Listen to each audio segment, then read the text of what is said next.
오늘은 어린아이의 신앙에서 청년의 신앙으로라는 제목으로 하나님 말씀을 생각해 보기를 원합니다. 저희 집의 막내는 위에 두 누나와 나이 차이가 많이 납니다. 그러다 보니까 막내 아이가 섭섭함을 느낄 때가 많은 것 같아요. 왜냐하면 누나들이 누리는 것을 막내가 쉽게 누릴 수 없기 때문에 그런 것이죠. 하루는 제가 큰아이와 둘째 아이에게 교통카드를 사주었습니다. 그러자 자기도 사달라는 거예요. 같은 자식인데 왜 차별하느냐? 왜 누나만 사주느냐? 그러더라고요. 울면서 조르는 아이를 보니까 가슴이 아팠어요. 그러나 안 된다고 단호하게 거절했습니다. 왜냐하면 이제 초등학교 2학년 아이에게 무슨 버스카드를 사줍니까? 지하철을 막 타고 다니라고요? 어려운 일이죠. 아이가 아무리 졸라도 부모는 아이 수준에 맞는 것을 주는 법이에요. 그것이 아이를 보호하는 길이고 바르게 키우는 길이죠. 하나님도 마찬가지입니다. 하나님이 우리를 잘 알고 계시죠. 그래서 우리가 기도를 많이 한다고 하더라도 하나님이 다 들어주시는 것이 아니라 우리가 감당할 수 있는 수준의 것만 하나님께서 선별하여 응답해 주시는 거예요. 신앙도 어린아이와 같은 신앙이 있고 장성한 자의 신앙이 있습니다. 교회를 많이 다닌다고 해서 오래 다녔다고 해서 장성한 자의 신앙이 되는 것이 아니고요. 연수가 짧다고 해서 어린아이 신앙이 그대로 머물러 있는 것도 아닙니다. 그런데 중요한 것은 우리가 다 같은 공간에 앉아서 예배를 드리지만 사람마다 신앙의 격차가 있는 것은 분명합니다. 어린아이와 같은 신앙이 있고 장성한 자의 신앙이 따로 있습니다. 그런데 하나님은 어린아이와 같은 신앙이에게는 그 수준에 맞는 것만 채워주시고 장성한 자에게는 더 크고 의미 있는 것들을 채워주시는 것입니다. 그래서 에베소서 4장 15절에 뭐라고 되어 있죠? 오직 사랑 안에서 참된 것을 하여 범사에 그에게까지 자랄지라 그는 머리니 곧 그리스도라 이렇게 말씀하신 것이죠. 신앙은 자라야 한다는 거예요. 그러면 하나님은 우리를 어떻게 성장시키실까요? 첫째로 고난을 통해서 우리를 성장시키십니다. 오늘 말씀 10절 말씀을 같이 한번 볼까요? 여러분 유월절이란 무엇이죠? 유월절이란 넘어가는 절기입니다. 유월이란 말 그대로 넘어간다라는 뜻이죠. 무엇이 넘어가죠? 하나님의 심판이 넘어가는 것입니다. 어떤 사이비 종교에서는 유월이라는 개념을 어떤 사람이 정통교회에서 사이비 교회로 넘어갈 때 사용하는 것을 봅니다. 사람이 넘어갔다. 그것을 유월이라고 부르더라고요. 그런데 이것은 성경을 왜곡한 것이죠. 유월이란 사람이 넘어가는 것이 아니고 하나님의 심판이 넘어간 것을 지칭하는 것입니다. 이스라엘 백성이 이집트에서 400년간 노예살이를 해야 했습니다. 그래서 하나님은 모세를 이스라엘의 리더로 삼으시고 그를 보내서 이스라엘 백성을 노예에서 해방하고자 하셨습니다. 그런데 하나님께서 이스라엘을 노예에서 해방시켜 주실 때에 10가지의 재앙으로 이집트를 심판하셨거든요. 그때 제일 마지막 재앙이 무엇이었느냐 하면 각 집마다 첫째 아들이 죽는 재앙 심판이었던 것입니다. 이집트 경내에 있는 모든 집안의 첫째 아이가 다 죽어야 합니다. 하나님의 엄중한 심판이죠. 그런데 이 심판을 면할 수 있는 길이 있어요. 그것이 뭐죠? 어린 양의 피를 대문 좌우 문설주와 대문 위에 있는 임방에 바르면 되는 것이죠.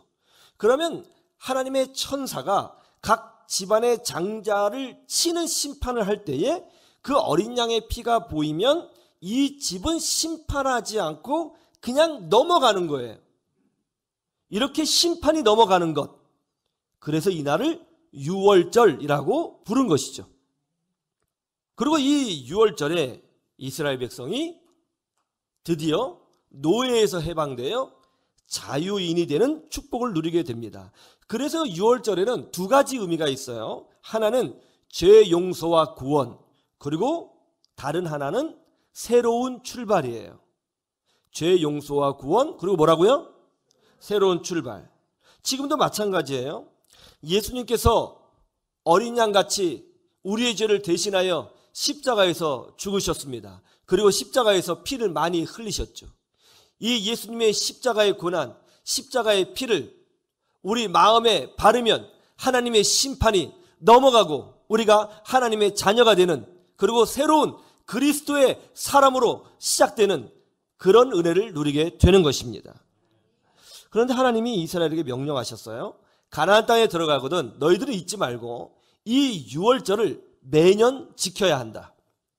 그로부터 40년 뒤 드디어 이스라엘 백성이 가나안 땅에서 유월절을 지키게 되었다는 것이 오늘 본문의 내용입니다. 자, 제가 금방 말씀드렸죠. 유월절에는 두 가지 의미가 있다고 했어요. 유월이라는 것은 첫 번째로 하나님의 심판이 넘어갔다, 그것을 기념하는 거다, 이렇게 말씀드렸죠. 그리고 또 유월절에는 어떤 의미가 있다고 말씀드렸죠? 새로운 시작이 있다고 말씀을 드렸습니다. 이제 이스라엘 백성이 광야가 아닌 가나안 땅에서 첫 번째 유월절을 지킵니다. 40년 동안 유월절을 지키지 못하다가 드디어 40년 만에 유월절을 지켜요. 왜 하나님께서 가나안 땅에 들어가자마자 유월절을 지키라고 명령하셨을까요? 그건 이거죠. 이 유월절을 기점으로 해서 이제 이스라엘 백성이 가나안 땅의 주인으로 새로운 인생을 시작하기 때문에 그런 거예요. 이제 이 유월절은 세상 사람들에게 선포하는 절기인 것입니다. 이스라엘 백성은 더 이상 노예가 아니고 방황하는 자가 아니다. 땅의 주인으로 시작한다. 그런 의미가 있는 것이죠.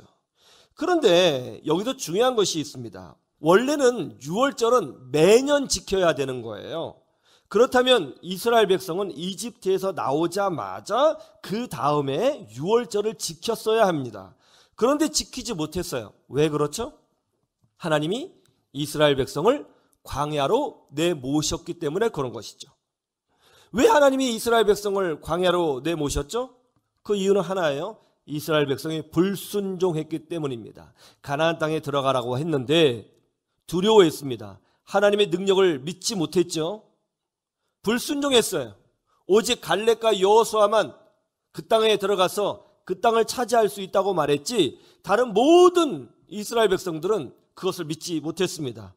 그래서 하나님께서 40년간 이스라엘 백성이 광야에서 떠돌도록 징계를 내리신 거예요. 여기는 분명한 의미가 있죠. 무슨 의미요? 너희들은 아직 그 땅의 주인이 될 만한 수준이 아니다. 그런 거예요. 어린아이에게 300억 원짜리 빌딩을 맡기는 부모가 있을까요?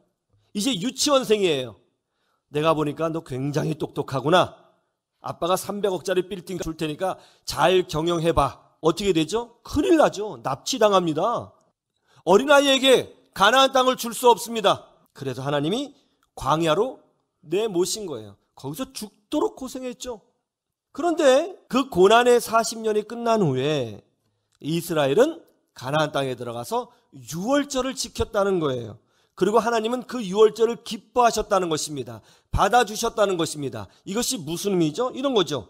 이제 너희들은 가나안 땅의 주인이 될 만한 실력을 갖추었구나. 그런 의미인 것이죠. 하나님이 우리를 어떻게 성장시키실까요? 고난을 통해서 성장시키십니다. 고난 참 쓰죠. 피하고 싶어요. 그런데 고난이 없으면 사람은 변하지 않습니다. 고난이 없으면 사람은 크진 않아요. 고난을 통해서 우리가 더 커집니다. 고난을 통해서 상대방의 아픔을 이해할 줄 알아요. 고난을 통해서 내 인생의 의미를 되돌아보게 됩니다. 그리고 하나님은 고난을 통해서 우리를 더 큰 그릇으로 세워주시는 거죠. 하나님은 어린 요셉에게 꿈을 주셨습니다. 그것은 리더가 되는 약속의 꿈이었습니다. 아버지, 어머니, 그리고 형들의 볏집단이 자신의 볏집단 앞에 경비하는 꿈이었어요. 여러분, 놀라운 꿈이죠. 이런 꿈은 함부로 말하면 안 됩니다.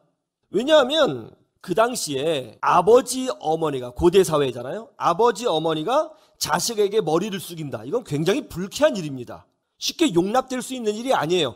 그러면 요셉은 그런 꿈을 꿨다고 하더라도 쉽게 그런 말을 하면 안 됩니다. 그런데 어떻게 했어요? 요셉이 동네방네 돌아다니면서 자랑했다는 거예요.